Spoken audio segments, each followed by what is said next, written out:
డ్రెస్సింగే కాదు మిత్రమా, నీ థాట్స్, నీ బిహేవియర్ గూడా నువ్వేంటో రిప్రజెంట్ చేస్తాయి. ఎలా అయితే పర్టిక్యులర్ డ్రెస్సింగ్ చూసి పలానా కల్చర్‌కి చెందిన వాళ్ళు, పలానా ట్రెడిషన్‌కి చెందిన వాళ్ళు, you are the representative of your culture and tradition మిత్రమా మీ డ్రెస్సింగ్‌లో. అలానే మీ థాట్స్, నువ్వు ఆలోచించే విధానం, నీ బిహేవియర్, నువ్వు వ్యవహరించే పద్ధతిని బట్టి నీ తల్లిదండ్రులు నిన్నెలా పెంచారు? What type of family you belong to? వాళ్ళని నువ్వు ఎలా గౌరవిస్తున్నావు? వాళ్ళు నిన్నెలా ప్రేమిస్తున్నారు? నీ పెంపకం ఎలా ఉంది?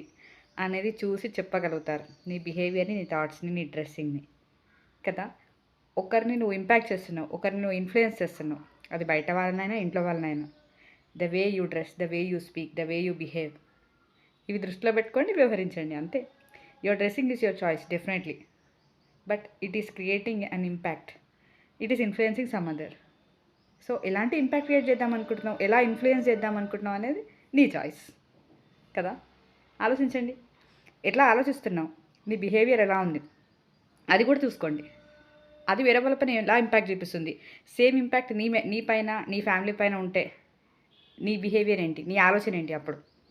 అలా ఆలోచించి, అలా వ్యవహరించండి. అలా ఆలోచించండి. అలా డ్రెస్సింగ్ చేసుకోండి. అంతే గదా!